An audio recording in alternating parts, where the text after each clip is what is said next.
तज्जयति परं ज्योति समं समस्तैर्णन्तपर्यायं दर्पणतलैव सकला प्रतिफलति पदार्थमालिका यत्र। सिद्धि उपाय जी महान ग्रंथ विराजमान है। अमृतचंद्र आचार्य देव ने 12 व्रतों की चर्चा की है श्रावक की अपेक्षा से, क्योंकि जो सर्वदेश पापों का त्याग नहीं कर सकता है, क्या उसने धर्म नहीं करना क्या? तो ज्ञानी जी कहते वो कर तो सकता है धर्म, बट सकल त्याग पापों का नहीं होगा, तो एक देश त्याग तो हो ही सकता है।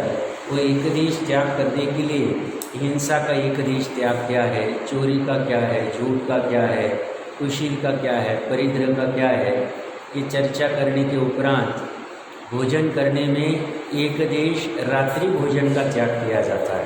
दिन में भोजन कर सकता है 2 बार नहीं 25 बार करे, बट रात्रि में सूर्यास्त के बाद नहीं करना चाहिए। ये एडिशनल हमने छठे अनुव्रत के रूप में भी कहीं कोई तो बाधा नहीं चर्चा की थी। उसके बाद में इन 5 अनुव्रतों की रक्षा करने के लिए 7 शील व्रत है, उसमें से 3 गुण व्रत है, 4 शिक्षा व्रत है। गुण व्रतों में दिग व्रत, देश व्रत और अनर्थ दंड त्याग व्रत, ये 3 हमने देखे थे। दिग व्रत में पूरे जीवन के लिए किसके बाहर नहीं जाना उसकी मर्यादा करता है वो।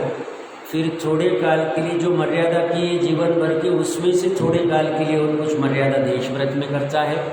अनर्थ दंड में अपध्यान, दुष्कृति आदि वाले अनर्थ कार्य नहीं करता है। और उसके बाद में 4 शिक्षा व्रत में सामयिक शिक्षा व्रत की हमने चर्चा प्रारंभ की है। उसमें हमने सामयिक कैसे गुणकारी है, क्या कारण है, किसका मुख्य कारण है आत्म प्राप्ति का, और इसका कैसे करना, कब करना और इसकी विधि क्या है, इसकी चर्चा होने के उपरांत प्रश्न आया था माताओं बहनों में से कि सामयिक में क्या चिंतन कर सकते, निर्विकल्प अवस्था नहीं होती। तो 2-3 दिन से वो चर्चा चल रही थी। विविध बिंदुओं पे हमने चर्चा की, आज्ञा विचय, अपाय विचय, विपाक विचय और संस्थान विचय, धर्म ध्यान का तो बहुत विस्तार है। तो ये आज्ञा तो पूरा 12 अंगीय आज्ञा है भगवान की, तो उसमें कितना भी चिंतन करो। इसमें मुख्य चिंतन करने योग्य 6 द्रव्य का जो ध्रुव तत्व होता है, गुण और गुणों से बना हुआ समूह ध्रुव, उसका भी चिंतन कर सकते हो कैसा रहता होगा, जीव का कैसा है, पुद्गल का कैसा है, और जो पर्याय होती है उत्पादने वाली, उन पर्याय की क्या क्या विचित्रता होती है, किस किस प्रकार की पुद्गल की पर्याय होती है, जो हम देखते अनेक अनेक प्रकार की। मतलब कल मैं जैसे कह रहा था ना, मक्खन में घी पड़ा हुआ है और वो घी निकाल सकते हैं, वो कला आनी चाहिए। तो मक्खन भी एक पुद्गल की पर्याय, घी भी एक पर्याय, अनेक प्रकार की पर्याय होती, लकड़ी पर्याय, अनेक प्रकार की पर्याय, वस्त्र ये पर्याय, ये पुद्गल की, आहार वर्गना की, औदारिक की, वर्गनाय की, वो अनेक प्रकार होती। इन पर्याय की विचित्रता कैसी होती, पुद्गल की, जीव की कैसी विचित्रता होती, उसका भी चिंतन हम कर सकते हैं। ये द्रव्य गुण पर्याय के अलावा विश्व में कुछ नहीं, तो इसका तो हम आप चिंतन कर सकते, कोई इसमें बाधा नहीं है। अब अपने प्रकरण पे आ जाते हैं। 148 श्लोक में सामयिक क्या है वो बता दिया, 149वें श्लोक में कब करनी विधि क्या है वो बता दिया। अब 150वां श्लोक की चर्चा चलेगी। इसमें आचार्य देव कहेंगे कि भाई ये जो सामयिक तू करता है, उतने काल के लिए तू महाव्रती समान है। अब महाव्रती वहाँ नहीं, उतने काल के उपचार से, जैसे टोडरमल जी साहब थे तो गृहस्थ ही, परंतु उन्होंने ऐसा द्वितीय कार्य किया, 1 लाख श्लोक प्रमाण जिनवानी की रचना की, मतलब उसमें टीका आदि सब आ गए। जो काम अच्छे अच्छे आचार्य नहीं कर सकते की, तो हमने भाव आवेश में उनको आचार्य कल्प किया। कहना भी चाहिए, कोई बाधा नहीं, आचार्य है नहीं, आचार्य के समान ऐसी महाव्रती समान वो हो जाता है। उसका प्रत्यय घनाव्रत कषाय का उदय, क्योंकि 5वें गुणस्थान वाले की चर्चा चल रही है, बट ऐसे कहने में बाधा नहीं है। तो ये कहने वाला 150वां श्लोक है। एक बार 111 नंबर पेज मेरे यहाँ पे पाठ कर लेते। सामायिक श्रीताणां समस्त सावध्य योग परिहारा भवती महाव्रतमेषां मूढ़ेऽपि चरित्रमस्य क्या कह रहे हो? अन्वयार्थ में येषाम, यह सामयिक श्रितानाम, सामयिक दशा को प्राप्त श्रावकों को चारित्र मोह से, चारित्र मोह का उदय अपि, उदय होने पर भी समस्त सावध्य योग परिहारा, समस्त पाप के योग का त्याग होने से महाव्रतम, महाव्रत भवती होता है। सामयिक दशा में क्या होता है? तो महाव्रत होता है। महाव्रत क्यों होता है?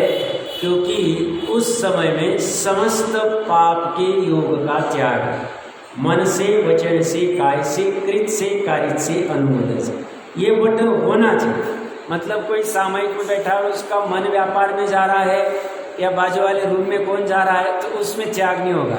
ये तो उस जीव को लिया है जो सामयिक आदि में अभ्यस्त हो गए और उसका विकल्प ही नहीं होता व्यापार संदर्भ में या उसमें 48 मिनट तक या तो व्यवहार धर्म ध्यान करेगा या तो निश्चय धर्म ध्यान। निश्चय धर्म ध्यान मतलब आत्मानुभूति शुद्ध उपयोग वो नहीं होता है। व्यवहार धर्म ध्यान में वो पूरे समय में ये सब जो भी हम आज्ञा विचय आदि चर्चा करके आ गए उनके विकल्प में रहते हैं। उसे मन वचन काय से, कृत कायिक अनुमोदन से 5 इंद्रिय के विषय, व्यापार धन आदि, परिग्रह आदि, कुटुंब आदि, शरीर आदि कोई विकल्प नहीं। इसी अपेक्षा से उसी महाव्रती का है, पर वह महाव्रत उन्हें पता है चारित्र मोह का उदय। चारित्र मोह का उदय मतलब ये 5वें गुण स्थान की व्रत प्रतिमा, दूसरी प्रतिमा। 5वें गुण स्थान में 11 प्रतिमाएं होती।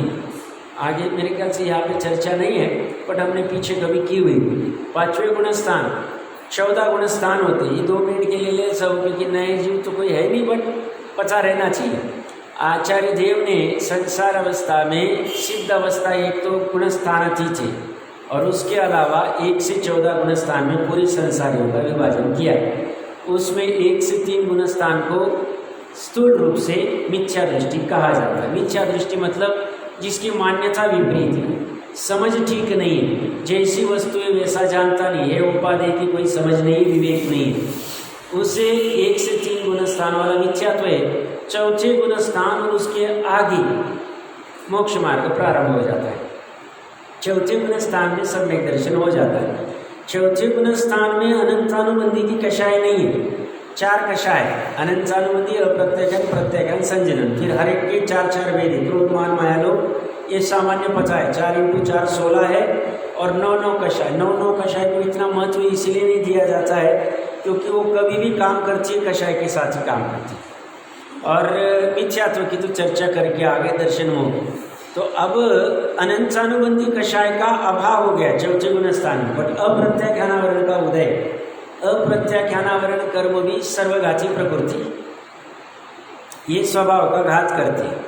देशघाती प्रकृति किसे कहते हैं? जो एक देश घात करते हैं। ये थोड़ी एडिशनल इन्फॉर्मेशन दे रहा हूँ क्योंकि हम समझना चाहते हैं कि भाई चारित्र मोह का उदय क्यों लिख रहे हैं, अपेक्षा क्या है।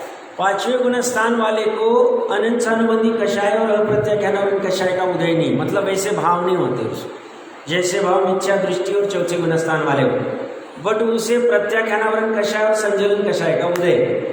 प्रत्याख्यानावरण कषाय भी सर्वघाती प्रकृति, इसीलिए यहाँ पे लिखा है चारित्र मोह का उदय है, क्योंकि मुनिराज को भी वैसे चारित्र मोह का उदय, संजलन कषाय का उदय, बट मुनिराज को चारित्र मोह का उदय क्यों नहीं है?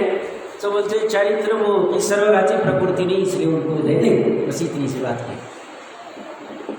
यहाँ इस 5वें गुण स्थान वाले को चारित्र मोह का उदय सर्वघाती प्रकृति की अपेक्षा से कहा, बाकी और कोई कारण नहीं है। चारित्र का मोह का उदय तो 10वें गुण स्थान तक, अबुद्धिपूर्वक 8वें से 10वें में है, या 7वें से 10वें कह दो, 6वें में बुद्धिपूर्वक सर्व संजलन कषाय का उदय है। ये मैं इसलिए कह रहा हूँ, इस सूक्ष्मता से कह चाह रहे हैं, हमें पता है चारित्र मोह का उदय है। 6वें गुण स्थान में चारित्र मोह का तीव्र कषाय का उदय नहीं है या सर्वघाती प्रकृति नहीं है, इसलिए हमने उन्हें चारित्र मोह का उदय नहीं कह दिया। ये अपेक्षा है, बस इसके लिए मैंने इतना विस्तार से चर्चा की। पांचवें गुण स्थान में 11 प्रतिमा है, उसमें दूसरी प्रतिमा वाले के प्रत्याख्यानावरण कषाय का उदय, इसलिए अन्वय पे आ जाए। क्या कह रहे देखिए, यह सामायिक दशा को प्राप्त श्रावकों को चारित्र मोह का उदय होने पर भी, प्रत्याख्यानावरण सर्वघाती प्रकृति का उदय होने पर भी समस्त पाप के योग का त्याग होने से महाव्रत होता है। टीका में क्या कह रहे, सामायिक श्रितानाम येषां श्रावकाणां समस्त सावध्य योग परिहारात् चरित्र मोहस्य उदये अपि महाव्रतम भवति। सामायिक करने वाले श्रावक के उस समय समस्त 5 पापों का त्याग होने से प्रत्याख्यानावृत चारित्र मोहनीय कर्म का उदय होने पर भी महाव्रत ही हो है। उसको इस कर्म का उदय है, फिर भी महाव्रत ही लगा दिया उन्होंने। टोडर मंजी साहब ने अपेक्षा है, उन्होंने भले ही वस्त्र पहने हुए, अभी नग्न दिगंबर तो नहीं है, बाहर में द्रव्यलिंग नहीं है, बाहर में 10 परिग्रह का त्याग नहीं है, 10 में मतलब वस्त्र ही, बाकी का तो हमने विकल्प से त्याग कर दिया। फट फिर भी अपेक्षा इसमें भावार्थ में देखिए, श्रावक जिस समय सामायिक कर रहा हो उस समय वास्तव में उसकी अवस्था मुनि समान ही है। उसके परिणामों में और मुनि के परिणामों में विशेष अंतर नहीं, सामान्य अंतर है, उसको हमने गौण कर दिया है। ये इसलिए कहना चाह रहे कि भाई ये भी विशेष जीव है, मतलब सामायिक करना अच्छा है। उतने काल के लिए महाव्रत कह दिया तो जीव को उत्साह आता है, अरे मुझे भी करनी चाहिए सामायिक, इस अपेक्षा से। आप अपेक्षा समझना उसको, तो ये बहुत बड़ा काम है, ये कोई छोटा काम नहीं। अभी प्रोषद उपास की चर्चा चलेगी, सब हम इनको भी याद कर लेंगे, वारी सेठ जी को और अपने सेठ कौन थे, सुदर्शन सेठ जी, दोनों को याद कर लेंगे। वो जीव प्रोषद उपास करते थे, कैसे करते थे, क्यों करते थे, समझ लेंगे। उनके परिणामों में और मुनि के परिणामों में विशेष अंतर नहीं है, भेद केवल इतना ही है कि मुनि दिगंबर है और श्रावक वस्त्र सहित है। मुनि दिगंबर ही होते हैं, दिगंबर ही मुनि होते, सब दिगंबर तो गृहस्थ भी हो सकते, ठीक अपेक्षा है, कोई बाधा नहीं है, बट मुनि दिगंबर ही होंगे। अगर मुनि ये संज्ञा, मुनि किसे कहना, जो 5 महाव्रत आदि का पालन करते हैं, जो 5 समिति 3 गुप्ती का पालन करते हैं, जो 28 गुणों का पालन करते हैं, जो 84 लाख उत्तर गुणों का पालन करते हैं, उन्हें मुनि कहते हैं। वह मुनि दिगंबर ही होते हैं। दिगंबर किसे कहने हैं, जिनका दिग ही अंबर है, दिशा ही अंबर है, इनका बाकी का कोई परिग्रह नहीं। तो साहब शरीर तो दिख रहा है, अभी उसको छोड़ो तो छूट गया वो। तो ये क्या कह रहे हैं, भेद केवल इतना ही है कि मुनि दिगंबर है और श्रावक वस्त्र सहित, बस इतना सा फर्क, पर वो फर्क बहुत बड़ा है। बट यहाँ प्रकरण अलग चल रहा है। मुनि महाराज ने प्रत्याख्यानावरण कषाय का त्याग कर दिया है और श्रावक ने अभी तक प्रत्याख्यानावरण कषाय का त्याग नहीं किया, बस इतनी सी बात। श्रावक ने प्रत्याख्यानावरण कषाय का त्याग कहाँ नहीं किया है, अपने परिणामों में। बाहर से कोई प्रत्याख्यानावरण का त्याग नहीं होता, बाहर में कुछ नहीं, बाहर में वस्त्र छोड़े तो प्रत्याख्यानावरण का कषाय का त्याग हुआ। सब अगर बाहर से वस्त्र छोड़ने से प्रत्याख्यानावरण कषाय का त्याग होता था तो द्रव्यलिंगी मुनि का हो जाना चाहिए। परिणामों में हो, परिणामों में जो लंगोट आदि रखने का भाव है, ग्रह में रहने का भाव है, उस भाव का त्याग करके जो 3 कषाय चौकड़ी के अनुदय में जो भाव होते हैं वह भाव मुनि के भाव है, वह भाव दिगंबर मुनि के भाव है। वैसे भाव उनके नहीं है, किसके, 5वें गुण स्थान की दूसरी प्रतिमा वाले, बस इतना ही फर्क है। ये चर्चा सरल थी, इसमें किसी को कोई प्रश्न। अब इसके बाद में दूसरे शिक्षाव्रत में प्रोषदोपवास के चर्चा चलेगी। इसमें उन्होंने 6-7 श्लोक लगा दिए।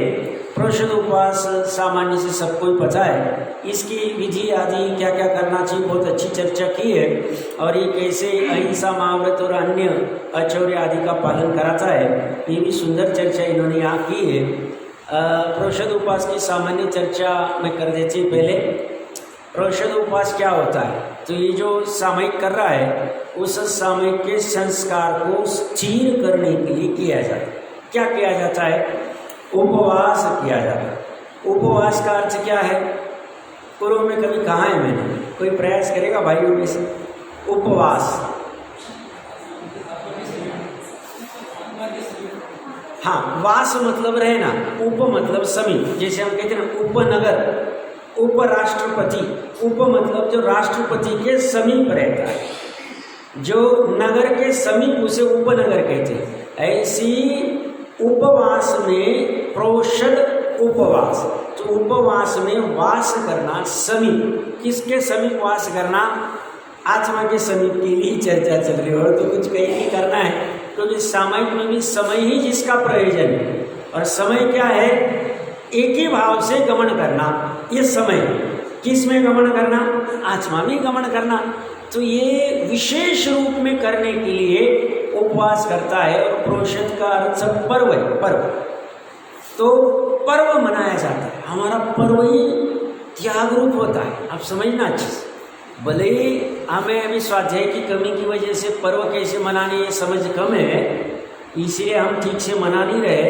बाकी हमारे पर्व जो भी आते हैं, अष्टमी आती है, चतुर्दशी आती है, 10 लक्षण पर्व आते हैं, अष्टानिक महापर्व आते हैं, हमारे श्रुत पंचमी का पर्व आता है, और अनेक महावीर भगवान के जो केवल्यान कल्याण मोक्ष कल्याणक आदि जो आते हैं, दिवाली आदि के, इनमें हम पर्वों को त्याग पूर्वक मनाते। जो ग्रहण है उसका त्याग का भाव करते, उतने काल के लिए, उतने समय के लिए, उतने दिन के लिए, जो भी होगा, 1 दिन होगा, 10 दिन होंगे। तो 10 लक्षण पर्व में भी हम त्याग से मनाते। उस समय में हम सादगी से जीवन रहते, ज़्यादा वस्त्र आवश्यक अनावश्यक और बड़े बड़े वाले हम नहीं पहनते, ज़्यादा पानी आदि का यूज हम नहीं करते, जितना आवश्यक उतना शौच के लिए करेंगे, ज़्यादा अनाप शनाप आरंभ आदि नहीं करेंगे। उन दिनों में हम वो कार्य या तो बाद में करेंगे या तो पहले कर लेंगे। वो 10 दिन हम बस आत्मा आराधना के लिए फ्री रहते हैं। ये हमारा प्रयोजन होता है पर्व मनाना। बाहर में उत्सव मनाया जाता है, 363 मत वाले उनके उत्सव मनाते हैं। होली का उत्सव है, फलाना उत्सव है, उसमें वो अनेक प्रवृत्तियां करते हैं। कोई भांग पीता है, कोई क्या करता है, कोई नाचता है, कोई वृंदावन में क्रीड़ा करने जाता है, कोई क्या करता है, हर एक के अपनी अपनी। हमारे ऐसे नहीं, हमारे तो उस समय में ज़्यादा स्वाध्याय होगा, ज़्यादा सामयिक होगा, ध्यान होगा, चिंतन होगा, चर्चा होगी ज्ञान की। उस समय में ये ज़्यादा चलेगा। ये हमारे लिए पर्व है। पर्व किसे कहते हैं? जो जोड़ता, वो आपको पता होगा ना, ये जो गन्ना होता है, गन्ने को जो बोचे, सिर्फ पर्व रहता है उसको ऊपर, वो बीज के वहाँ पे, उससे वो इतने सारे गन्ने उगते। तो ऐसे पर्व जोड़ता है। कहाँ जोड़ता है? आत्मा से जोड़ता है। आत्मा का जोड़ने का ये अवसर आया, इसलिए इसे बहुत सादगी और अच्छे से मनाना चाहिए। बहुत मतलब मनाने की एक विधि, इसलिए आगम पढ़ते हैं तो हमें समझता है कि हमारे पूर्वज कैसे मनाते होंगे 10 लक्षण आदि धर्मों को, अष्टमी चतुर्दशी को। हमें अष्टमी का एक दिन भी, हमारा अगर अष्टमी सोमवार के दिन आ जाए तो हम एक दिन भी रुकते नहीं, भाई सब्जी फिर 8 दिन बाद ही आएगी, अभी यहाँ पे फ्रेश आती है तो ले लो, खरीद लो। हम नहीं करेंगे, हम कहेंगे उतने जीवों को हम अभयदान दे दें, हम देख लेंगे क्या करना। हमें ऐसी भावना होनी चाहिए कि हम त्याग की भावना की बात करें। इसमें कोई महिमानी है विकल्प आत्मा की, शुभ भावी, बट उस दिन में हमने विशेष काम किया है बुद्धिपूर्वक। उसकी कर्ता बुद्धि नहीं करेंगे, कर्ता करेंगे तो मिथ्या तो होगा। हमें कर्ता बुद्धि तो आत्मा की लीनता, श्रद्धा और ज्ञान में ही करना है, ये हमें पता है। बट भूमिका अनुसार वो जब तक नहीं हो रहा है तब तक हम बुद्धिपूर्वक ही करेंगे। उस दिन हम हर रोज 1 बाल्टी से पानी नाचे, उस दिन हम आधे बाल्टी में ही डालें, हम आधी बाल्टी कम पानी डालें। पर्व के दिन हम अन्य समय में सलून में जाएंगे, ब्यूटी पार्लर में जाएंगे, उस दिन नहीं जाएंगे, तैयार नहीं हो। भले हमारे परिवार का कुछ भी प्रोग्राम हो, नहीं करेंगे। हम सिंप्लिसिटी में रहेंगे। सिंप्लिसिटी हमारा जीवन है। हमारे दादा परदादा सिंप्लिसिटी में, सामान्य कुर्ता पैजामे में आराम से काम हो जाता था। अभी हमारी अभी हम इसमें इतने उलझ गए कि पर्व का हमें कुछ नहीं रहा। ये सिर्फ शास्त्र की बातें रहेगी, गप्पा लगाने की बातें हो गई, बाकी कुछ भी नहीं रहा। बट ज्ञानी जी कहते हैं ये पर्व सामान्य पुरुष ने महापुरुष मनाते थे। महापुरुष मतलब वारिश कौन था? तीर्थंकर की प्रकृति का, जिसको आश्रम व श्रेणी राजा का लड़का था, राजकुमार था, 25-32 रानियां थी। इसकी प्रथमानी की घटना पढ़ना। शकडाल को स्थिर करने के लिए वो लेके गया था अपने घर पे, सोने का पाटा बिछाया था माँ ने बैठने के लिए। सोने का पाटा जिसके पास रहेगा, आप कल्पना कर सकते क्या होगा उनके पास। तो ऐसे विशेष पुरुष भी अष्टमी चतुर्दशी को एकांत स्थान में प्रौषध उपास करके आत्मा के समीप रहने के लिए एकांत में चले जाते थे, सब छोड़ के। सभी तो उनको वो चोर ने वहां पकड़ा और वो डाल दिया सोना, और फिर वो घटना सबको पता ही, ज्यादा कहने की आवश्यकता नहीं। उनको समन भद्र आचार्य जी याद कर रहे वो स्थितिकरण की अपेक्षा से। बट मैं क्यों कहना चाह रहा हूँ, उनके जैसे राजकुमार रहते हुए भी, इतना पूरा राज्य संचालन का भार रहते हुए भी, हम अष्टमी चतुर्दशी के लिए अपने आत्मा का संचालन करेंगे, राज्य संचालन चलता रहे। राज्य संचालन हमारे लिए इतना महत्वपूर्ण नहीं, ये तो हम अनंत बार करके आ चुके अनंत परावर्तन में। हम क्या कभी राजा बने नहीं, ऐसा थोड़ी, अनेकों बार बन चुके, अनेकों बार। अभी याद नहीं, उसकी बात जाने दो। बाकी हमें जब केवल ज्ञान होगा तब ध्यान में आएगा हम क्या क्या कर चुके अनंत परावर्तन। तो हमारे लिए वो कोई मायना नहीं रखता। अष्टमी के दिन हम सब त्याग करके वहां चले जाते एकांत में अपने पास। वो सुदर्शन से छोटे व्यक्ति नहीं थे, रूपवान तो थी, सभी तो रानी जैसी उनमें मोहित हो गई। अब वो जो भी हुआ होगा, बट वो अक्षाधीश थे, उसका त्याग करके चले जाते थे अष्टमी चतुर्दशी के दिन। पर्व को मनाने के लिए त्याग करते थे समस्त परिग्रह का, कुटुंब का। शरीर का त्याग कर नहीं सकते, इसलिए वो साथ में जाता था, और एकांत में जरूरत पड़ी तो वस्त्र आदि उतार के भी वो मुनि के समान हो जाता। उतने काल के लिए उसमें कोई भावुकता नहीं है। उतने काल के लिए एकांत में स्मशान आदि में कहीं चले गए, अपना अपना आराधना कर रहे, जंगल में कहीं चले गए। ये प्रौषध उपास, उस दिन आहार का त्याग हो जाता है, उस दिन सभी प्रकार के आरंभ परिग्रह का त्याग हो जाता है, और उस दिन में बस अपने आत्म प्राप्ति के लिए जो कुछ प्रयास कर सकते, तत्व चिंतन आदि करना। ये शास्त्र वास्त्र की भी अटक नहीं है, शास्त्र हमने पहले ही पढ़ लिए। अब वो कौन शास्त्र लेके जाएगा, कौन ढोलेगा, सब गर्भ। यहाँ पे हम 24 घंटे, 36 घंटे, 48 घंटे, 24 घंटे जगन्य, 36 घंटे मध्यम, 48 घंटे उत्कृष्ट काल तक रह सकते। अब ये काल कैसे, ये पूरी चर्चा यहाँ पे है, बट मैं सामान्य जानकारी दे देता हूँ ताकि फिर विशेष हम एक एक श्लोक में फिर समय नहीं लगेगा ज़्यादा। इसमें क्या होता है, अष्टमी के दिन अगर उपवास करना है तो सप्तमी के दिन वो एकाशन करेगा। मतलब सामान्यतः जीव के, मनुष्य के 2 आहार माने गए, दिन 2 आहार की बेला मानी गई। ये तो अभी पंचम काल में हमारी आहार संख्या ज़्यादा हो गई है, इसलिए सुबह नाश्ता भी चाहिए, 10 बजे जूस भी चाहिए, 12 बजे भोजन भी चाहिए, 2 बजे हाई टी भी चाहिए, 4 बजे 5 बजे वापस भोजन चाहिए। और इतना होने के बाद में भी रात में गला सूखता है, ऐसा पानी भी चाहिए, दूध भी चाहिए, रात में भी कुछ भी कर लेते। ये तो हालत अभी खराब है। बाकी पूर्व में अभी भी महाविदेश क्षेत्र में दिन में एक ही भोजन की बेला होती, चौथे काल में एक बार खाते। उत्तम भोग भूमि में 3 दिन के बाद चौथे दिन खाते। आज खाया, कल परसों तरसों नहीं खाएंगे, फिर खाएंगे। मध्यम में आज खाया, कल परसों नहीं खाएंगे, तरसों खाएंगे।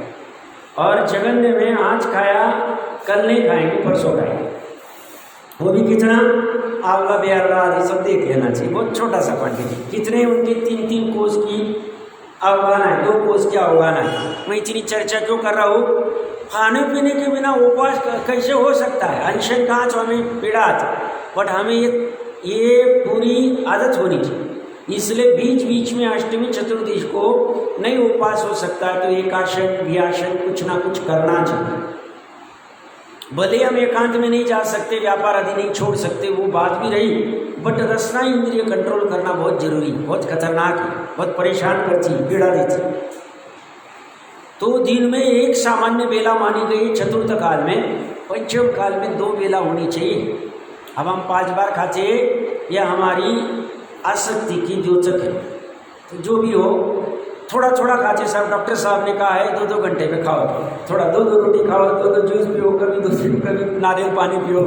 परेशानी विकल्प रहता है ना। स्वाध्याय में बैठे और अचानक याद आता है, अरे 1 घंटा हो गया, अभी पानी पीना 1 गिलास, अभी 2 घंटा हो गया, अभी जूस पीना है। क्या पागल बने, या तो मन ही नहीं लग रहा है तो जूस पीने में, उसी में। अब ऐसा एक दिन का काम नहीं है, कल भी ऐसे ही करना है, परसों भी ऐसा करना है, मजा खराब। तो तत्व ज्ञान कब करेगा, स्वाध्याय कब करेगा, आत्मा का कुछ नहीं होता।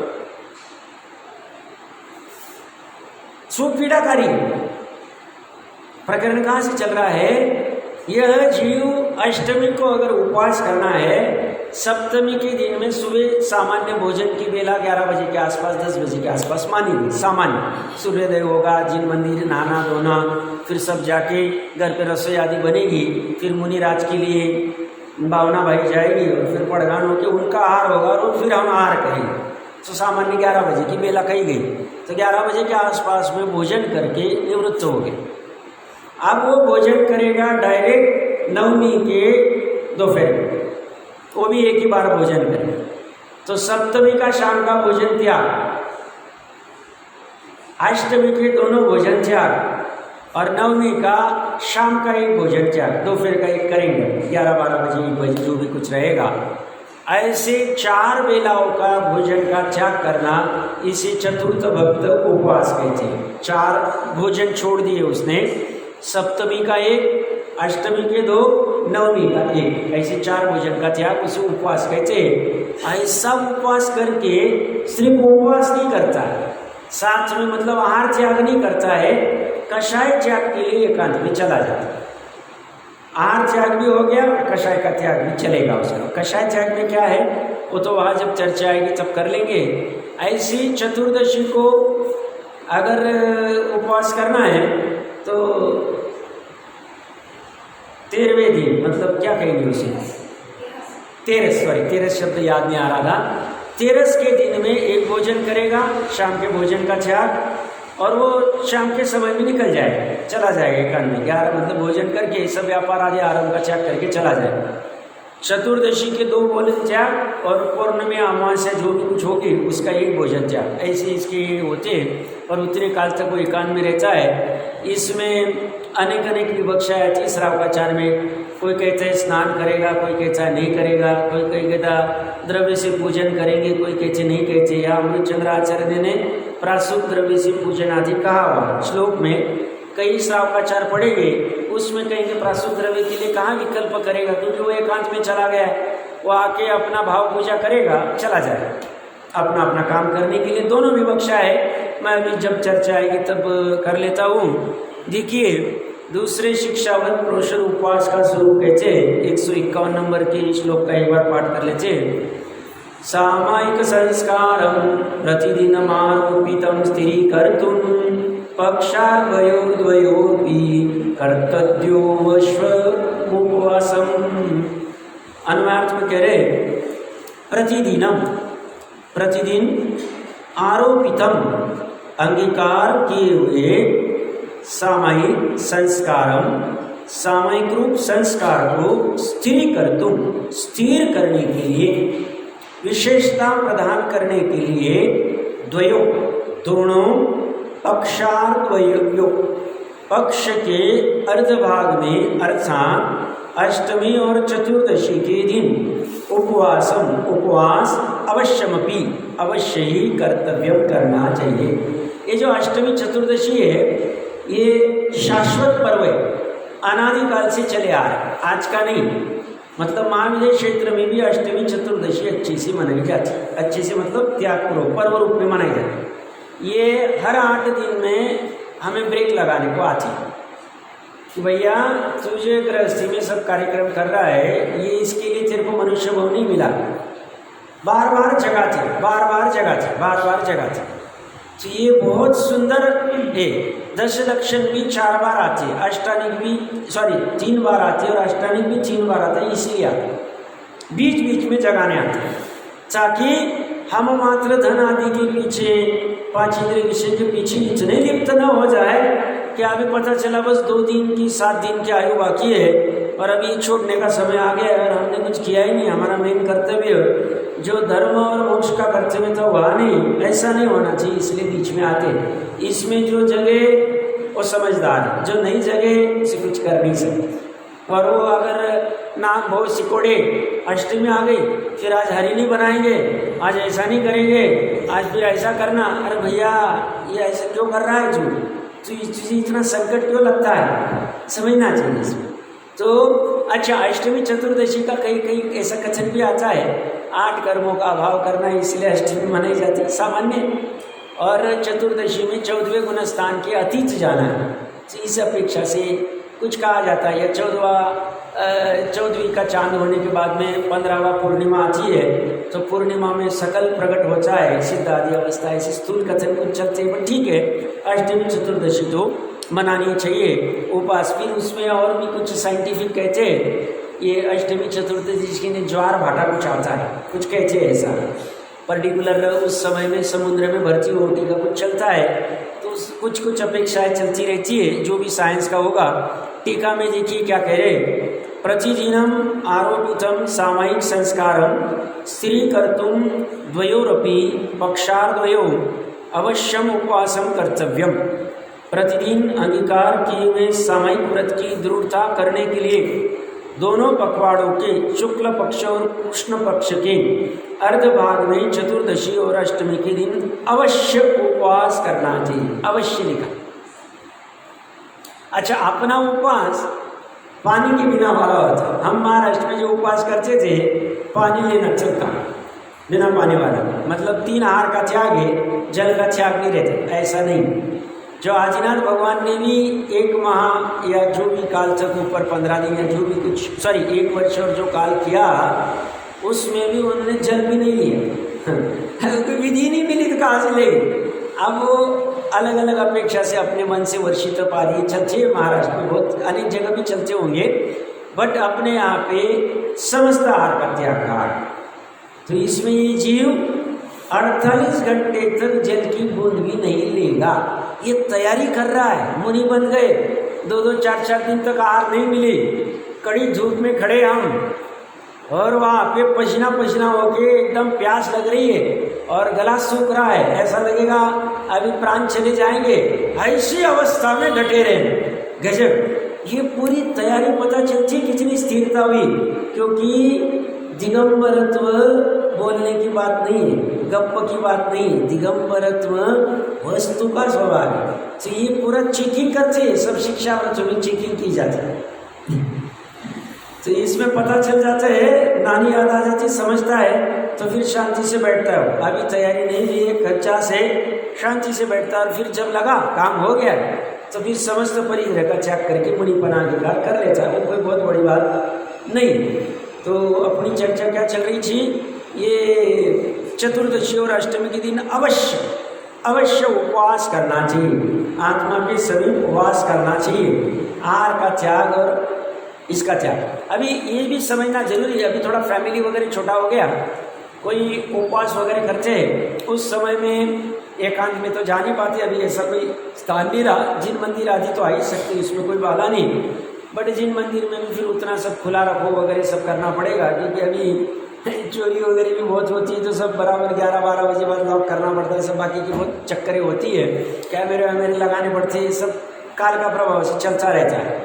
अब तो एकांत में जा नहीं सकता, उपवास तो कर लिया, बाकी थोड़ा चिंतन, बट घर में भी फैमिली छोटी है, तो घर के भी कार्य बहुत सारे करने पड़ते हैं, तो उसमें कषाय का उपवास इतना नहीं हो पाता है, आरंभ का उपवास भी इतना नहीं हो पाता है, लंघन कह सकते हैं। इसलिए लाठी संहिता में ऐसे उपवास को लंघन का है, उपवास में सही मायने में आरंभ नहीं करें।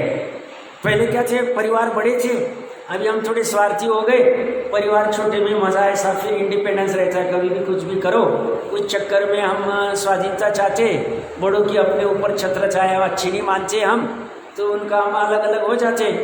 तो पहले क्या थे, परिवार बड़े थे, तो सहज में घर में व्यवस्था हो जाती थी, माताओं बहनों को भी अगर प्रोषित करना है तो आराम से एकांत से कर पाती थी, दूसरी माताएं बहनें घर के आहार आदि की व्यवस्था कर लेती।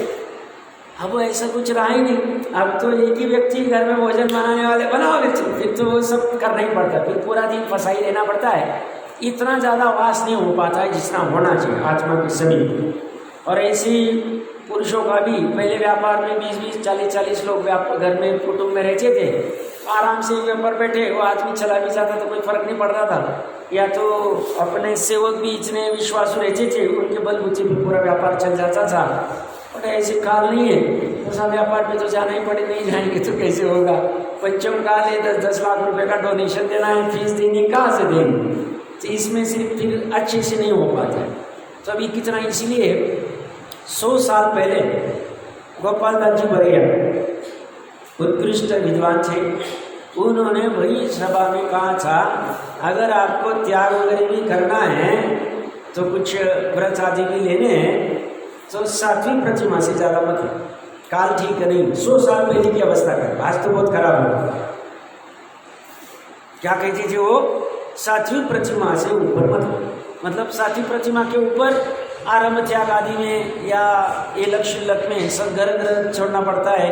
एलक शुल्लक आदि में आरंभ में तो नहीं छोड़ना पड़ता है, तो ये पलता नहीं बात अच्छे से।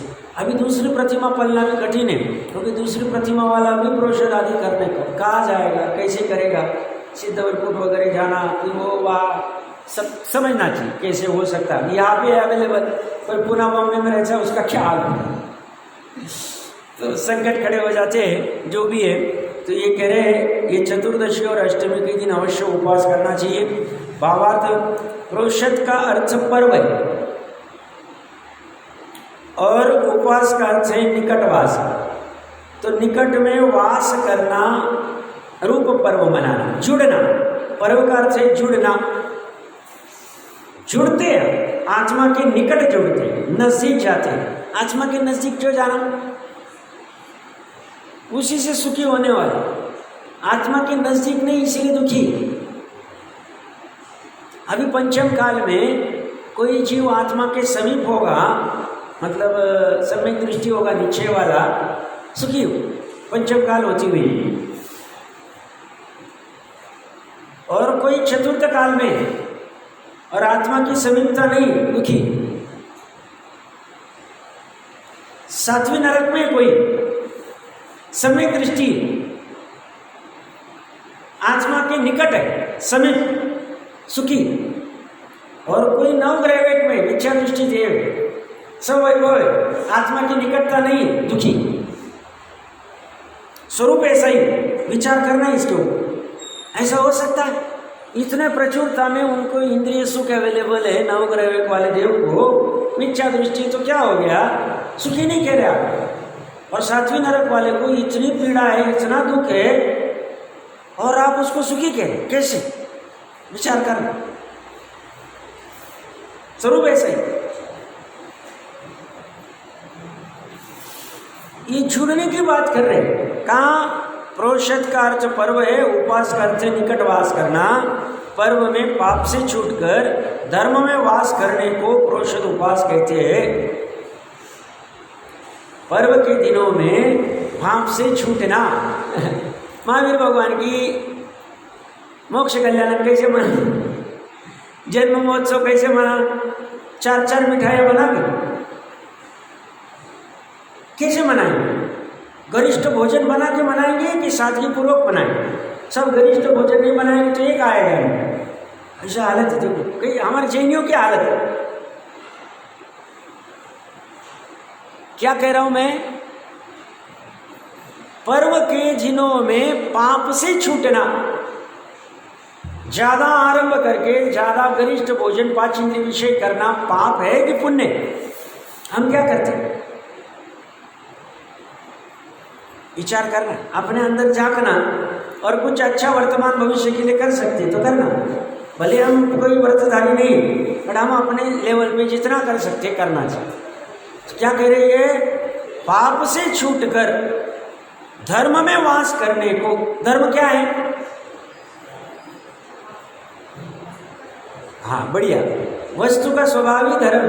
और वस्तु क्या है, आत्म वस्तु, चैतन्य वस्तु। तो धर्म में वास करना मतलब चैतन्य में वास करना, अपनी वस्तु में वास करना, अपने आत्म तत्व में, शुद्धात्मा में वास करना, इसी को प्रोषद उपवास कहते हैं। यह प्रोषद उपवास प्रत्येक महीने में 4 बार किया जाता है। अर्थात प्रत्येक चतुर्दशी और अष्टमी के दिन किया जाता है। इससे सामयिक करने की भावना दृढ़ रहती है। चीन संधि काल में एकदम फ्रेश होकर वो सामयिक करे, उसे बहुत उत्साह आएगा। अर्थात विषय कषाय से चित्त सदा विरक्त रहता है। 5 इंद्रिय विषय और कषाय से विरक्त हो जाए। जो जीव जितना ज़्यादा आत्मा के समीप रहता है उसे 5 इंद्रिय के विषय की आसक्ति छूटती जाए। सच फॉर्मूला, जितना स्वभाव के पास निकट जाओगे उतना पर से दूर होते जाएंगे। जितना पर से नजदीक होने का भाव करेंगे उतना स्वर से दूर होते जाएंगे। पर के नजदीक कोई होता नहीं, ये माइक के नजदीक में होता नहीं, बस माइक ज्ञान में झलकता है और मैं ज्ञान से उसके नजदीक जाने का भाव करता हूँ। यही मेरी भूल, बाकी और कुछ भूल नहीं।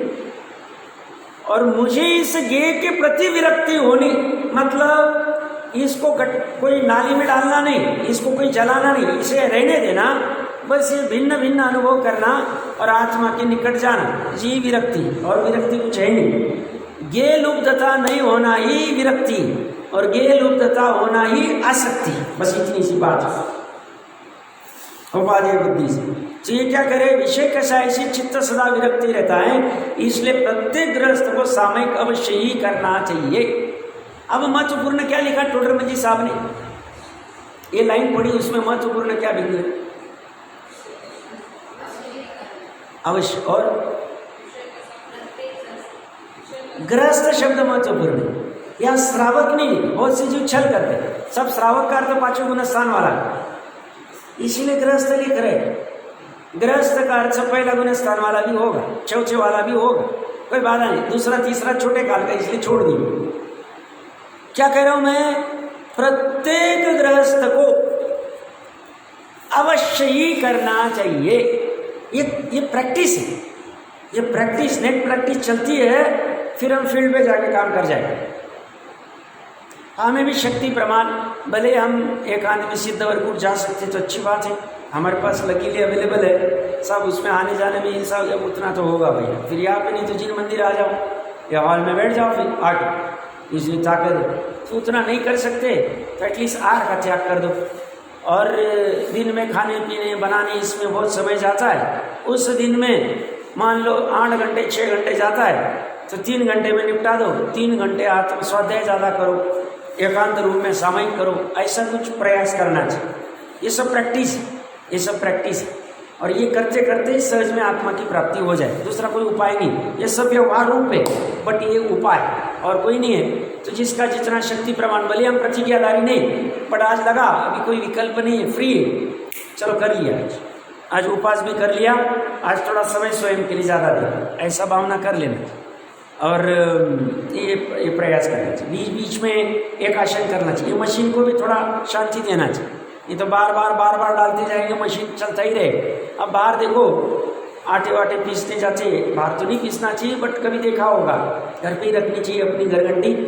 बाहर पे वो निरंतर नहीं चला, 2-4-6 घंटे होने के बाद ठंडा कर देते, बंद करते हो मशीन, ताकि फिर बाद में, नहीं तो निरंतर चलाते रहेगा तो टूट जाएगा, ये हो जाए। ऐसे अपना भी ये मशीन है, इसको ठीक से बहुत ज़्यादा नहीं कराना चाहिए, बीच में उसको गैप देना चाहिए। एक आसन बियासन, एक आसन बियासन क्या होता है सबको पता ही होगा। वैसे दिन में एक बार यार, एक बार बैठ। अब किसी की ताकत नहीं तो पानी ले सकते अलग से, बाकी ताकत है तो पानी भी उसी समय जितना लेना है ले ले। मुनिराज क्या करते हैं आहार का, एक बार आते उतने में पानी वानी ले लिया, बाद में और कुछ नहीं।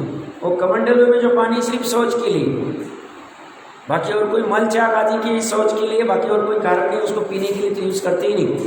तो ऐसी ताकत कर सकते नहीं है, तो पानी अलग से लेके एक ही बार आहार करेंगे, 2 बार आहार करेंगे, ऐसा कुछ कर सकते हैं। अगर उपवास भी होता है तो ये तैयारी भी कर सकते हैं। ये सब व्यवहार धर्म में बड़ी कहते हैं पुरुष के अर्थ की सिद्धि के लिए नहीं कार्यकारी, मात्र निश्चय नहीं, निश्चय साक्षात कारण है, बट ये उपचार से कारण है। तो ऐसी सुंदर चर्चा है, और भी कुछ रहेगा देख लेते हैं।